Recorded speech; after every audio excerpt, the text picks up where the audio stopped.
Types of tissue system. Tissue system कितने types के tissue system होती है? 3 टाइप्स की। कौन सी? एपिडर्मल, वास्कुलर और ग्राउंड। तो वास्कुलर के अंदर जाइलम एंड फ्लोएम, ग्राउंड के अंदर परेनकाइमा, कोलेनकाइमा एंड स्क्लेरेनकाइमा। और कौन सी थी? एपिडर्मल। तो एपिडर्मल आज देखेंगे। टाइप्स ऑफ टिश्यू सिस्टम के अंदर आज क्या देखेंगे? एपिडर्मल। Epidermal tissue system. अभी देखो एपिडर्मल टिश्यू सिस्टम के अंदर क्या क्या होता है। तो फर्स्ट इज एपिडर्मल सेल। क्या प्रेजेंट रहेंगे इसमें? Epidermal cell. उसके बाद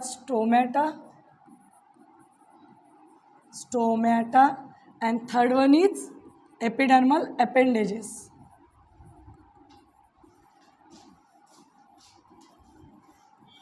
स्पेलिंग बरोबर आहे का? The epidermal tissue system consists of epidermal cell, stomata and epidermal appendage। तो देखो अभी ये एपिडर्मल सेल क्या होते हैं? एपिडर्मल सेल ये आउटर मोस्ट कवरिंग के रहेंगे प्लांट के, हमारे नहीं। तो प्लांट की जो पूरी बॉडी है और complete body is covered by epidermal cell. तो कंप्लीट बॉडी किससे कवर्ड है? सेल से। Complete plant body, complete plant body is covered by. अभी ये जो एपिडर्मल सेल होते हैं, this epidermal cell is always single layer में होते हैं। कैसे होंगे? Single layer. The complete plant body is covered by single layer of epidermal cell. Epidermal cell की सिंगल लेयर। और ये एपिडर्मल सेल कैसे होते हैं? इलोंगेट। कैसे होंगे? Elongate and compactly pack.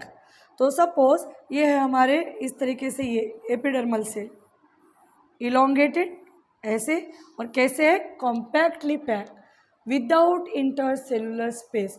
कभी भी इंटरसेलुलर स्पेस नहीं रहेंगी। तो ये इंपॉर्टेंट पॉइंट है, arrange in a single layer. ठीक, single layer of epidermal cell जो कैसे रहेंगी? Compactly pack, compactly arrange. और कॉम्पैक्टली अरेंज का मीनिंग है विदाउट इंटरसेलुलर स्पेस। बीच में इंटरसेलुलर स्पेस बिल्कुल भी नहीं है। Without intercellular space. What is mean by intercellular space? The space present between the two cell. तो ये एक सेल, ये दूसरा सेल, उसका न्यूक्लियस, इस तरीके से।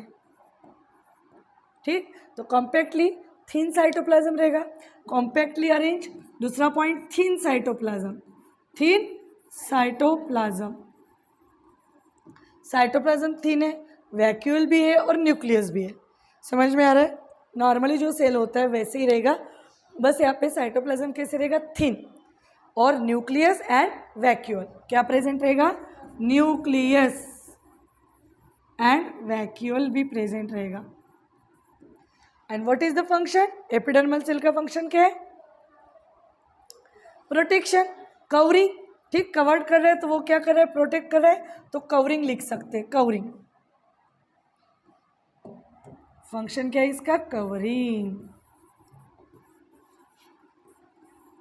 अभी देखो ये जो एपिडर्मल लेयर होती है, ये जो single layer of epidermal cell बोला, उसके ऊपर एक और वैक्सी लेयर होती है। उसके ऊपर क्या रहेंगी? एक waxy layer, and that waxy layer is known as cuticle. क्या बोलते हैं उसको? क्यूटिकल। लेकिन cuticle is present only in case of stem. ठीक है, रूट्स में वो कभी भी प्रेजेंट नहीं रहेंगी। तो प्लांट की बॉडी जो ग्राउंड के ऊपर है, तो पूरी प्लांट की body covered with a epidermal cell, and outer side उसके एपिडर्मल सेल के ऊपर क्या है? Waxy coating is known as cuticle. ठीक है, लेकिन रूट्स के अंदर उसको बोलते हैं लिमिटिंग स्ट्रक्चर। लिमिटिंग मतलब उसके हद कहाँ तक है? तो रूट्स के हद कहाँ तक है? एपिडर्मिस, और स्टेम की क्यूटिकल। समझ में आ रहा है क्या? तो क्यूटिकल स्टेम में प्रेजेंट रहेगा, लेकिन अब्सेंट इन रूट्स में कभी भी क्यूटिकल नहीं रहेगा। तो this single layer of epidermal cell is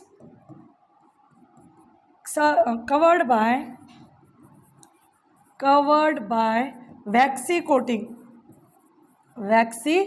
coating, and this waxy coating is now known as cuticle. काय म्हणतात त्याला?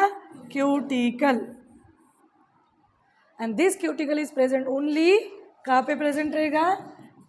Present only on stem, and absent in case of roots के केस में absent है, लेकिन स्टेम के केस में present है. And what is the function of cuticle? Waxy आहे, कोटिंग आहे. वॅक्स कशासाठी लावतात? Wax to prevent the water loss नहीं होना चाहिए, इसलिए क्या होता है? क्यूटिकल. तो what is the function of cuticle? काय झालं अंश? हसायला. क्यूटिकलचं काम काय? क्यूटिकलचं काम काय? Prevent the water loss. Prevent water loss, water का लॉस नहीं करने देगा. ठीक. और रूट्स पे प्रेजेंट रहेगा क्या? फिर रूट्स के तो आजू बाजू में पानी ही पानी है. लॉस क्या करना है? प्लांट के बॉडी में से वाटर नहीं जाना चाहिए. ठीक. तो ये क्या करता है? उसको कौन बचाएगा? क्यूटिकल बचाएगा. समजत आहे? तर स्टेमच्या बॉडीमधून, प्लांटच्या बॉडीमधून वॉटर नहीं निघालं पाहिजे, त्याच्यासाठी काय असेल? एक थिक क्यूटिकल. तो ये कवर्ड बाय द वैक्सी, लेकिन वो कैसे होती है? थिक होती है, मोटी. Thick waxy coating layer is known as cuticle. समझ में आया? एपिडर्मल सेल कैसे होते हैं? कॉम्पैक्टली अरेंज होंगे, always arrange in a single layer. ठीक है. साइटोप्लाज्म कैसे रहेगा? थिन. वैक्यूल कैसे? लार्ज. और न्यूक्लियस भी प्रोमिनेंट रहेगा. इसका काम क्या है? कवरिंग, पूरे प्लांट के बॉडी को कवर करना. और इसके ऊपर और एक लेयर होती है known as cuticle, but only in case of stem. अभी नेक्स्ट पॉइंट देखो, स्टोमेटा. प्रोमिनेंट मतलब अच्छा दिखना, बड़ा. प्रोमिनेंट. ठीक. जैसे हमने मेरिस्टेमेटिक टिश्यू के अंदर मैंने बताया था कि सेल्स के अंदर छोटे छोटे क्या होते हैं? न्यूक्लियस. प्रोमिनेंट ऐसे दिखेंगे नहीं. Next stomata. तो stomata is the structure present, किसके अंदर प्रेजेंट रहेगा? Inside the epidermis. एपिडर्मिस के अंदर प्रेजेंट होते हैं, उसको क्या बोलते हैं हम? स्टोमेटा. जनरली ये जो स्टोमेटा होते हैं, इट कंसिस्ट ऑफ, इसके अंदर क्या क्या प्रेजेंट होगा? स्टोमेटा कंसिस्ट ऑफ क्या प्रेजेंट होते हैं? गार्ड सेल, उसके बाद स्टोमेटल एपर्चर,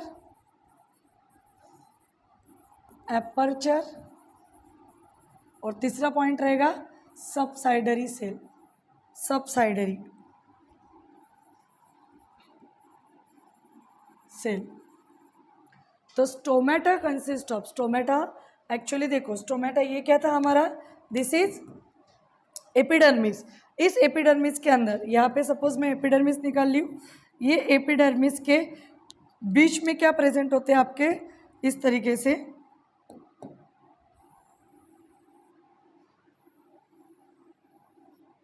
ये है स्टोमेटा. तो स्टोमेटा कंसिस्ट ऑफ, और यहाँ पे प्रेजेंट रहेंगे साइड में, these are subsidiary sales.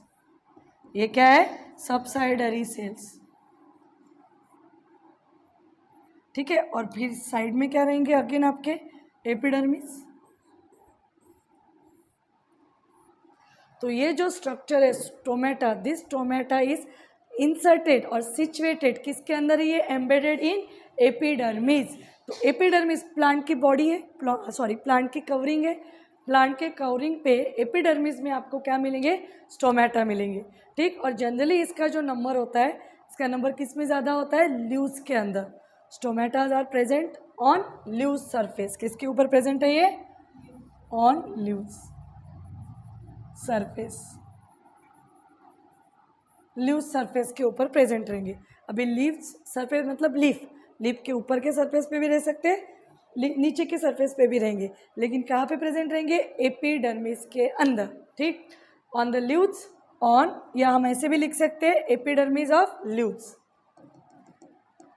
Epidermis in epidermis of leaves. ठीक. Epidermis of leaves. तो अभी देखो, ये जो गार्ड सेल होते हैं, गार्ड सेल मतलब ये जो यहाँ पे लिखा है, दिस इज गार्ड सेल। ये गार्ड सेल के अंदर ये एक न्यूक्लियस भी होगा और प्लस इसके अंदर क्लोरोफिल पिगमेंट्स होते हैं। क्लोरोफिल क्या प्रेजेंट रहेंगे? क्लोरोफिल। तो अभी देखो ये जो मैंने स्ट्रक्चर निकाला stomata, stomata is the type of, किसका टाइप है ये? एपिडर्मल टिश्यू सिस्टम का टाइप है। नॉर्मली एपिडर्मल टिश्यू ये विदाउट क्लोरोप्लास्ट रहते हैं। कैसे रहते हैं? Without chloroplast, except guard cell. Only guard cell के अंदर क्या मिलेगा आपको? क्लोरोप्लास्ट, क्लोरोफिल मिलेगा। अदरवाइज बाकी के जो रहेंगे वो कैसे रहेंगे? विदाउट क्लोरोफिल और क्लोरोफिल कंटेनिंग क्लोरोप्लास्ट। समझ में आ रहा है क्या? एपिडर्मिस सेल का काम है ओनली कवरिंग, प्रोटेक्शन, वो फोटोसिंथेसिस करेगा नहीं। लेकिन क्लोरोफिल कंटेनिंग क्लोरोप्लास्ट कहाँ पे प्रेजेंट है? आपके गार्ड सेल में, ओनली गार्ड सेल। समझ में आ रहा है क्या? तो एपिडर्मल सेल्स कैसे रहेंगे? विदाउट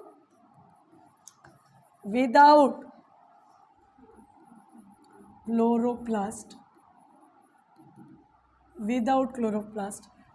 एनसीईआरटी में क्लोरोफिल लिखा है क्या? डॉट डॉट को लेबलिंग क्या की है? क्लोरोप्लास्ट ही किया है, ठीक है। तो विदाउट क्या रहते हैं? क्लोरोप्लास्ट। लेकिन एक्सेप्ट किस में बताया मैंने? Guard cell. गार्ड सेल सबसे इंपॉर्टेंट पॉइंट लिख लेना है यहाँ पे। क्या प्रेजेंट होता है इसके अंदर? क्लोरोप्लास्ट,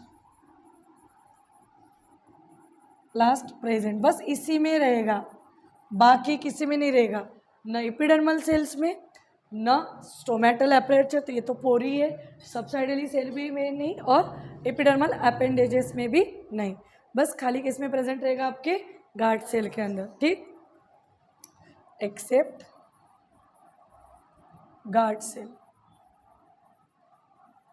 ठीक। तो अभी देखो ये जो गार्ड सेल होते हैं ना, इसका काम क्या होता है?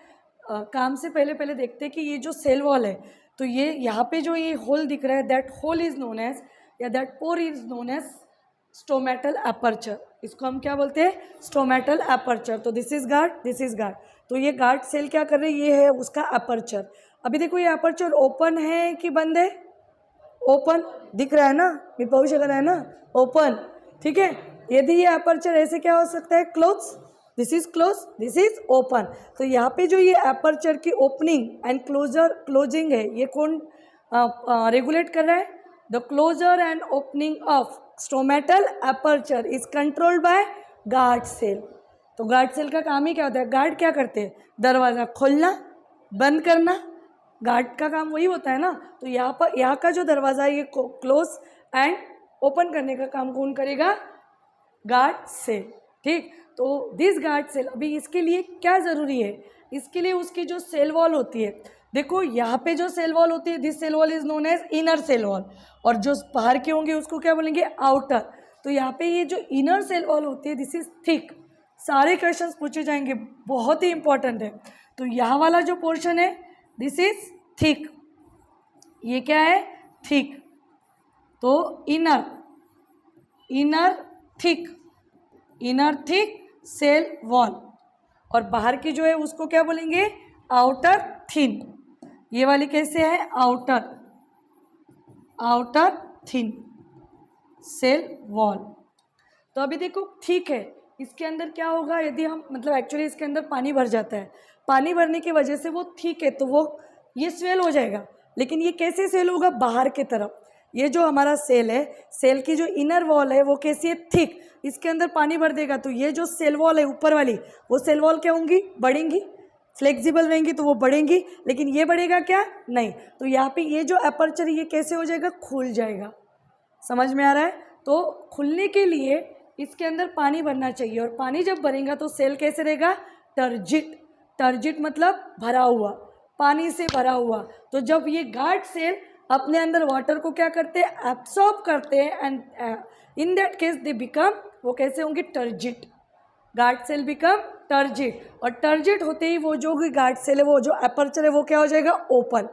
और जब इसमें से पानी निकल जाएगा, पूरा पानी निकल गया, तो ये पिचक जाएंगे, ये पिचक गए, तो ये क्या बोलेंगे? इसको हम फ्लैसिड। इसको हम क्या बोलेंगे? फ्लैसिड। जब सेल फ्लैसिड हो जाता है तो ये एपर्चर क्या हो जाएगा? क्लोज। वापस पानी भर दो, वापस फुल जाएगा, एपर्चर क्या हो जाएगा? खुल जाएगा। समझ में आ रहा है क्या? तो ये बंद एंड ओपन कौन करता है? Guard cell. और ये किसकी वजह से पॉसिबल है? Due to the difference in the thickness of the cell wall. नहीं तो ओवरऑल बढ़ता था, इसके अंदर यदि पानी भरते थे हम तो ये ऐसे नहीं फूलता था। कैसे फूलता था बताओ? ये ऐसे फूलता था, ऐसे।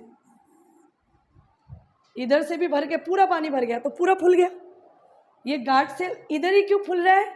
क्योंकि यहाँ पे क्या है? Thick cell wall. तो यदि यहाँ पे थिन रहता था तो ये कैसे होता था? ऐसे, ऐसे। समझ में आ रहा है क्या? इवन सेल वॉल रहता था तो वो वैसे फूल जाता था, लेकिन वो वैसे फूला क्या? नहीं, प्रेशर एग्जर्ट हो रहा है इसके ऊपर। थिन है तो वो एक्सपांड हो रहा है, ये ठीक है तो ये अपनी जगह पे है। ये एक्सपांड होगा क्या? नहीं। समझता है क्या? ठीक है। तो गार्ड सेल का काम क्या है फिर? रेगुलेट दी, काय झालं? तो अभी देखो ये समझ में आया ओपनिंग एंड क्लोजिंग। अभी ये जो गार्ड सेल होते हैं ये दो टाइप के होते हैं। कितने टाइप के होते हैं गार्ड सेल? 2 टाइप्स। किसके बेसिस पे? उनके शेप पे बेसिस, शेप के बेसिस पे। एक होता है बीन शेप, ये है बीन शेप, और दूसरा होता है डम्बल शेप। कैसे होता है? Dumbbell shape. तो देखो डम्बल शेप कैसे होगा, ये इस तरीके से,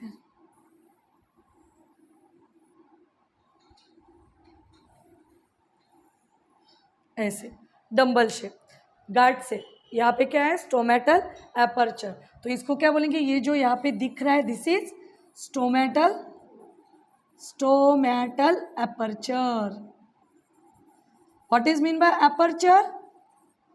what is mean bye aperture? मतलब पोर, बोल सकते हैं ना, छेद। ठीक, उसको बोलेंगे स्टोमेटल एपर्चर। तो अभी देखो यहाँ पे जो कौन से टाइप्स बताया मैंने, बीन शेप है, बीन शेप, और दूसरे कौन से होते हैं? Dumbbell shape. तो bean shape observe in case of dicot, किस में मिलता है ये? डाइकॉट। और dumbbell shape is observe in case of monocot. क्या है डाइकॉट, मोनोकॉट? डाइकॉटिलिडोनस जो प्लांट्स होंगे उसके लीव्स के अंदर गार्ड सेल का शेप कैसे होगा? Bean shape. मोनोकॉटिलिडोनस के अंदर जो भी स्टोमेटा रहेगा उसके अंदर के गार्ड सेल कैसे होंगे? Dumbbell shape. लेकिन दोनों में क्या होगा? Stomatal aperture. और दोनों में आउटर सेल वॉल कैसे रहेंगी? थिन, और इनर सेल वॉल कैसे रहेंगी? थिक। समझ में आया क्या? थिक थिन के वजह से क्या हो रहा है? वो ओपनिंग हो रही है, नहीं तो ओपनिंग नहीं रहती थी, बंद ही होता था वो। ठीक, अभी ये स्टोमेटल एपर्चर पोर, इसका काम क्या है? हाँ, इसका फंक्शन लिख देंगे हम। क्या है इसका फंक्शन? गार्ड सेल का regulate the opening and closure of stomatal aperture. Stomatal aperture का जो भी ओपनिंग एंड क्लोजिंग है वो किसकी वजह से हो रहा है? गार्ड सेल के वजह से। ठीक, तो अभी देखो स्टोमेटल जो ये हमारा एपर्चर है, ये एपर्चर क्या बताया मैंने, क्या होता है? Open and close. Open and close कब होगा ये ओपन? ओपन कब होगा? जब cell become turgid. Cell become turgid तो कौन से सेल? Guard cell. कौन से? Guard cell.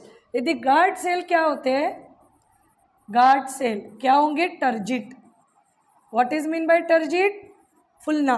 टर्जिट मतलब फूलना। जब वो वाटर को एब्सॉर्ब करेगा वो क्या होगा? फूलेगा, उसको बोलेंगे टर्जिट। और ये क्लोज कब होगा? एपर्चर क्लोज कब होगा? जब आपके गार्ड सेल क्या होते हैं? फ्लैसिड। क्या होते हैं? फ्लैसिड। फ्लैसिड मतलब चपटा। फ्लैसिड मतलब चपटा होना, पिचक जाना। तो दिस इज टर्जिट और ये फ्लैसिड, फ्लैट। समझ लो का? Turgid and flaccid. Turgid open, flaccid close. Flaccid close, turgid open. ठीक हो, तिथे नसते, तिथे ॲक्च्युली लेंटिकल्स असतात। Lenticels case of the stem epidermis काय होते? तुमची आउटरमोस्ट जे कवरिंग असते ते कुठे कुठे रप्चर्ड होते, तर तुम्हाला त्या भेगा दिसतात। ठीक आहे, मध्ये मध्ये छिद्र दिसतात, ते ॲक्च्युली त्याला काय म्हणतात? लेंटिकल्स। तर आता actually what is the function of this स्टोमेटाचा फंक्शन क्या है? यदि हम एपिडर्मल के अंदर हम क्या देख रहे हैं? एपिडर्मल से स्टोमेटा, पहला फंक्शन है उसका एपिडर्मिस का कवरिंग, स्टोमेटा छेद, बंद और क्लोज क्यों हो रहा है, क्या काम है उसका, वाटर लॉस, ठीक है, वाटर लॉस, वाटर निकलता है जाता है। अभी यहाँ पे लूज स्टोमेटा यदि ओपन रहेगा तो वाटर निकल जाएगा, लॉस होगा, और स्टोमेटा यदि बंद है तो वाटर नहीं निकलेगा, तो इसको हम बोलते हैं ट्रांसपीरेशन, ठीक है, गैसेस के एक्सचेंज के लिए एंड वाटर के मूवमेंट के लिए, तो उसके लिए कौन काम करता है, स्टोमेटा। आता नेक्स्ट पॉइंट कोणता है, एपिडर्मल अपेंडेजेस। एपिडर्मल अपेंडेजेस मतलब एपिडर्मिस से जो बाहर निकलेंगे स्ट्रक्चर, उसको क्या बोलेंगे, अपेंडेज। तो एपिडर्मल अपेंडेज के अंदर कौन से रहते हैं, फर्स्ट इज ट्राइकोम्स और रूट हेयर, ठीक। तो ट्राइकोम्स कहाँ पे प्रेजेंट रहेंगे, स्टेम के ऊपर। तो स्टेम की जो ये एपिडर्मिस है, दिस एपिडर्मिस इज यहाँ पे एक्सटेंड होती है इस तरीके से, एक्सटेंड एज अ ट्राइकोम्स। और रूट के अंदर तो हमने देखा epidermal cell extend as a root hair, तो यहाँ पे ट्राइकोम्स कहाँ पे प्रेजेंट रहेंगे, फिर trichomes are present on stem, epidermis of stem. और ये रूट हेयर कहाँ पे प्रेजेंट रहेंगे, एपिडर्मिस ऑफ रूट्स, ठीक। अभी देखो यहाँ पे रूट हेयर कैसे होते हैं, यूनिसेलुलर बताया था कि multicellular, unicellular. Epidermal cell extend as a fine hair, तो उसको क्या बोला था, यूनिसेलुलर। एक सिंगल सेल क्या होता है, इलोंगेट होता है। तो रूट हेयर ऑलवेज कैसे होते हैं, यूनिसेलुलर, ऑलवेज यूनिसेलुलर। और स्टेम के अंदर के जो ट्राइकोम्स होते हैं ये कैसे होते हैं, ऑलवेज मल्टीसेलुलर। बहुत इंपॉर्टेंट पॉइंट है, डिफरेंस देख रहे हैं हम, मल्टीसेलुलर और वो क्या है, unicellular. What is the function of root hairs,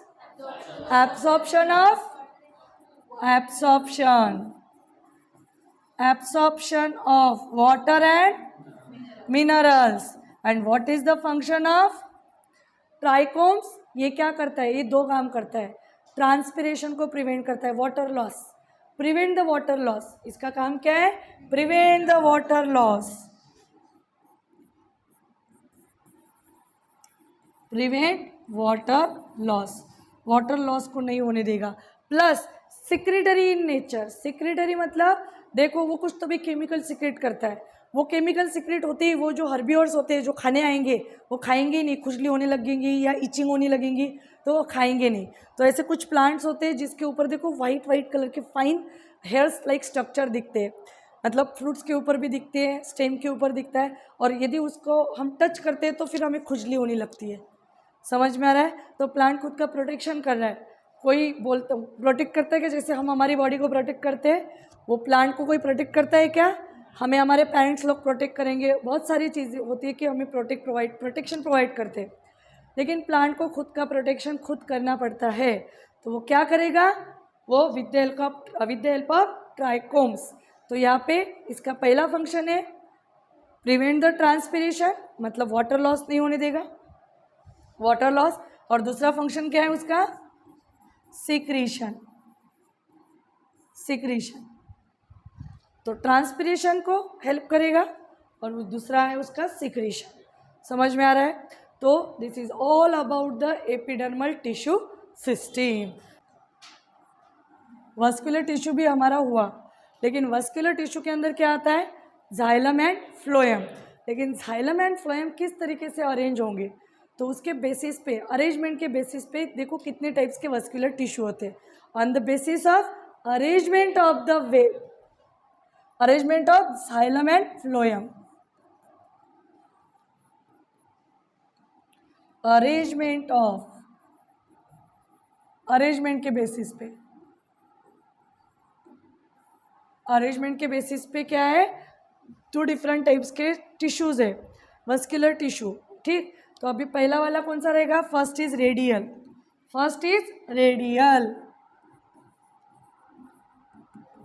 radial arrangement, ठीक। इसको हम बोलते हैं वस्कुलर बंडल। जब जाइलम एंड फ्लोएम साथ में आते हैं तो उसको क्या बोलते हैं, वस्कुलर बंडल। तो व्हाट इज वस्कुलर बंडल,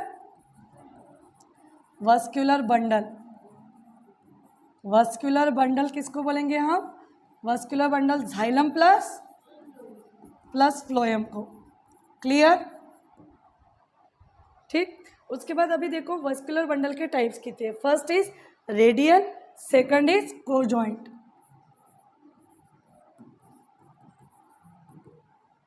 कोजॉइंट, ठीक। अभी देखो रेडियल मतलब क्या होता है, xylem and phloem alternately arrange, xylem and phloem alternately arrange. तो सपोज ये हमारा सपोज स्टेम है, दिस इज स्टेम। स्टेम के अंदर अभी देखो यहाँ पे क्या होता है, ये स्टेम है, स्टेम के अंदर क्या होगा, जाइलम एंड फ्लोएम। तो जाइलम प्रोटोजाइलम हमने बताया था, तो इसे लंबा निकाला था मैंने, तो दिस इज जाइलम, ये क्या है आपका जाइलम, और बीच में जो रहेगा सर्कल में वो क्या रहेगा, phloem, this is phloem, phloem. तो ये क्या है आपका फ्लोएम, और ये क्या है आपका जाइलम, दिस इज जाइलम। जब जाइलम एंड फ्लोएम, देखो ये रेडियस हम कंसिडर करते हैं, एक रेडियस के ऊपर जाइलम, दूसरे रेडियस के ऊपर phloem, again xylem, again phloem, xylem. तो एक रेडियस के ऊपर दोनों कभी साथ में आएंगे क्या, नहीं, अलग अलग है, लेकिन कैसे अरेंज है, alternately arrange on a different radii. Xylem and phloem radially arrange, इसलिए उसको क्या बोलेंगे, रेडियल अरेंजमेंट या रेडियल वस्कुलर बंडल। समझ में आया क्या, तो रेडियल के अंदर क्या होंगे, xylem and phloem alternately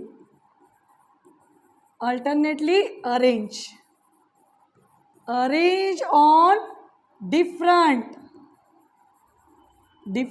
radii और रेडियस, डिफरेंट रेडियस, अलग अलग रेडियस के ऊपर अलग अलग आपके अल्टरनेटली जाइलम एंड फ्लोएम क्या हो रहे, अरेंज हो गए। तो such type of arrangement is known as radial arrangement. क्या बोलेंगे इसको, radial arrangement. Generally this arrangement is observe in case of roots, all roots. ध्यान में रहेगा क्या, रेडियल आर रूट्स, डाइकॉट के रूट्स लो कि मोनोकॉट के रूट्स लो, कोई भी प्लांट के रूट्स लो, रूट्स के अंदर जो जाइलम एंड फ्लोएम है वो कैसे अरेंज होगा, रेडियली अरेंज, जाइलम फ्लोएम इस तरीके से अरेंज होगा। समझ में आया। उसके बाद दूसरा है कोन जॉइंट, को जॉइंट मतलब साथ में, को जॉइंट मतलब साथ में। तो को जॉइंट में देखो यदि जाइलम और फ्लोएम है तो को जॉइंट के अगेन कितने टाइप्स होते हैं, दो टाइप्स। कितने टाइप्स होते हैं, टू। वन इज कोलैटरल,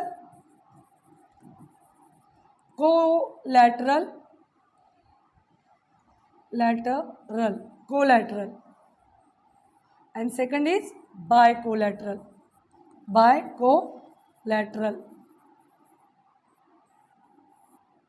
देखो कोलैटरल मतलब साथ में, जाइलम एंड फ्लोएम किस तरीके से अरेंज होता है, तो ये है सपोज कोलैटरल में हम देखते हैं ये एक स्टेम और ये दूसरा स्टेम, ठीक। जाइलम कहाँ पे प्रेजेंट रहेगा, ये सपोज यहाँ पे इस तरीके से अरेंजमेंट है, तो इन अंदर की तरफ जाइलम और बाहर की तरफ फ्लोएम, लेकिन हम लाइन नहीं निकालते क्योंकि लाइन का मतलब अलग होता है। तो अंदर की तरफ क्या है, xylem, this is xylem xylem xylem, और बाहर की तरफ क्या है, phloem phloem phloem phloem phloem.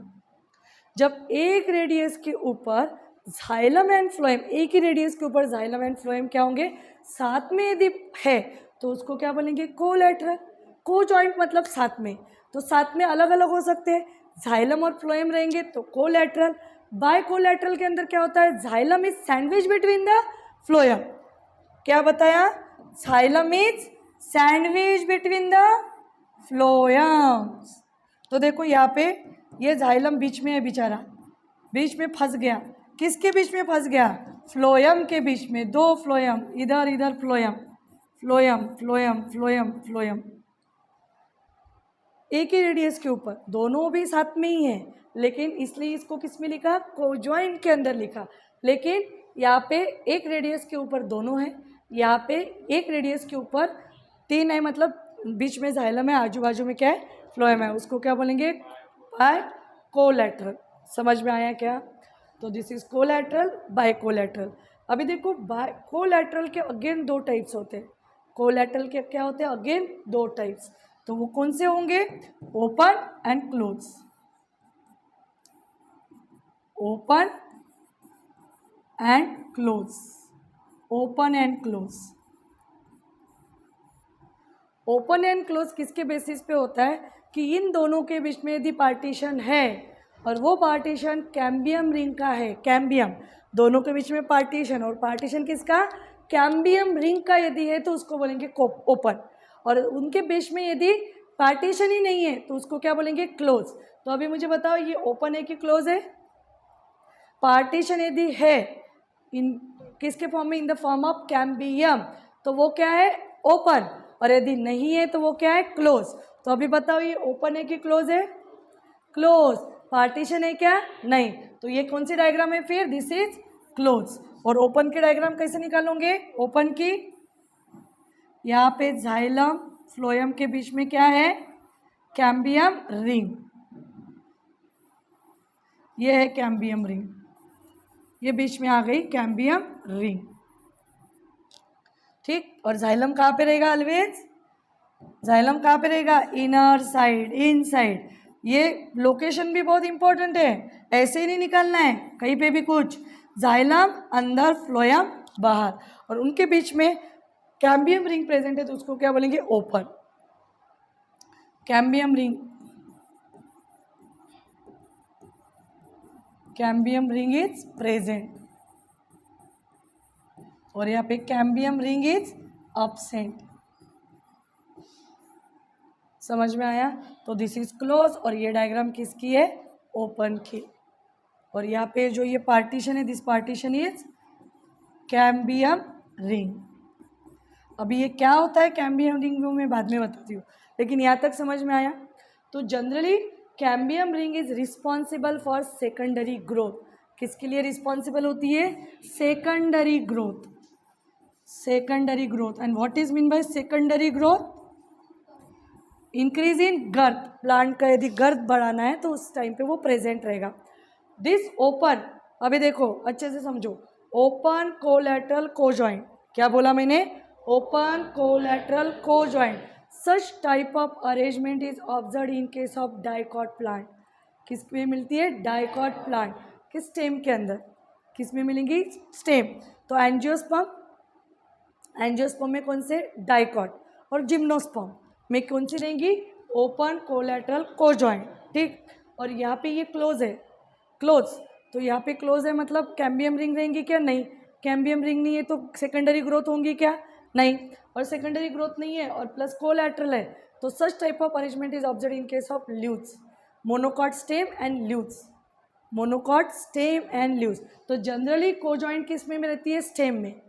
ये जैसे रेडियल किस में बताई थी, ऑल रूट्स, ये ऑल रूट्स, ऑल रूट्स।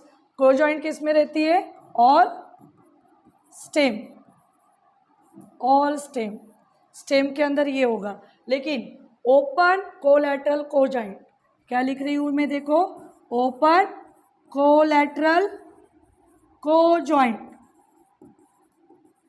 ये किस में प्रेजेंट रहेंगी, किस में बताया, डाइकॉट स्टेम, किस में, dicot, dicot stem and gymnosperm, gymnosperm. तो जिम्नोस्पर्म के जो प्लांट्स होते हैं वो बड़े बड़े होते हैं, ठीक। डाइकॉट के स्टेम में भी सेकेंडरी, जो भी बड़े बड़े प्लांट है जिसकी गर्थ बड़ी है उसके अंदर क्या रहेगा, ओपन कोलैटरल कोजॉइंट, और जिसके स्टेम पतले हैं उनकी गर्थ ही नहीं बढ़ रही है तो वो क्या रहेगा, क्लोज कोलैटरल कोजॉइंट। तो ये close, CC, close collateral conjoint, triple C, क्या बोलेंगे इसको, ट्रिपल सी, सी का क्यूब, सी सी सी।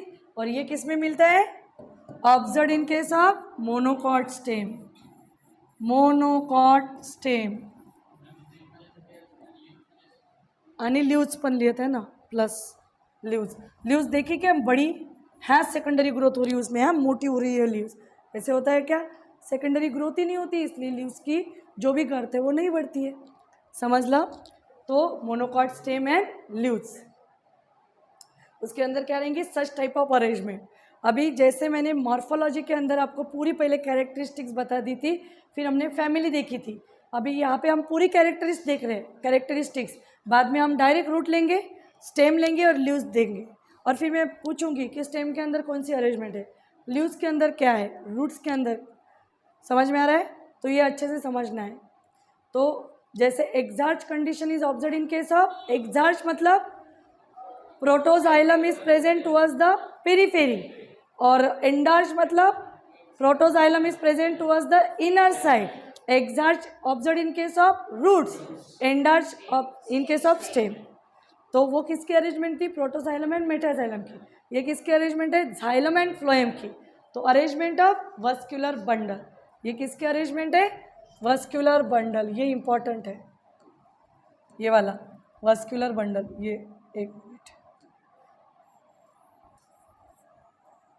मिक्स हो गया ये, ठीक। तो अरेंजमेंट ऑफ, यहाँ पे लिख देते हैं, of vascular bundle. And vascular bundles मतलब xylem plus phloem. Xylem plus phloem को क्या बोलेंगे? Vascular bundles. इसकी डायग्राम है ये वाली इसकी, ये दिया होगा ना, कुकुरबिटासी फैमिली के अंदर होता है, नहीं दिया है, ठीक है। ये ऑलवेज कैसे रहता है? ओपन। कैसे रहता है ये? Open. And what is mean bye open? Open मतलब कैम्बियम रिंग। क्या प्रेजेंट रहेंगी? Cambium ring. तो बाय कोलैटरल कैसे होता है? Always open, having the cambium ring. समझ ला? पक्का क्लियर है? रेडियल मतलब अलग अलग रेडियस के ऊपर, कोलैटरल मतलब एक ही रेडियस के ऊपर दोनों साथ में, ठीक। समझ ला? तो अभी देखो एक बस पॉइंट देख लेते हैं। जो हमारा मेरिस्टेम होता है, मेरिस्टेमेटिक जो टिश्यू होता है, वो जनरली किससे आता है? वो प्रो मेरिस्टेम से आता है। किससे आएगा? Pro meristem. प्रो मेरिस्टेम से कौन आएगा? आपका प्राइमरी मेरिस्टेम। और कितने टाइप्स के होते हैं प्राइमरी मेरिस्टेम? कौन से? अपाइकल मेरिस्टेम और intercalary meristem. Apical again 2 type के होंगे। तो primary meristem is responsible for primary growth, ठीक है। तो ये मेरिस्टेमेटिक जो टिश्यू है ये ग्रो होंगे, डिवाइड होंगे, डिवाइड होने के बाद किस में जाएंगे? परमानेंट में। प्राइमरी मेरिस्टेम से क्या बनेगा? Primary permanent tissue. Primary permanent tissue. अभी देखो वो जो प्रोसेस है जिसमें मेरिस्टेम किस में डेवलप हो रहा है? स्पेशलाइज हो रहा है इनटू परमानेंट। मेरिस्टेम है जो डिवाइड होगा, मैच्योर होगा और स्पेशलाइज होगा परमानेंट टिश्यू के अंदर। That process is known as differentiation. बहुत इंपॉर्टेंट पॉइंट है ये, उसको हम क्या बोलेंगे?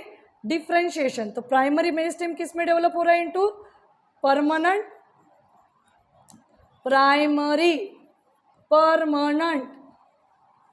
Primary permanent tissue, and that process is known as differentiation. क्या बोलते हैं उसको? डिफ्रेंशिएशन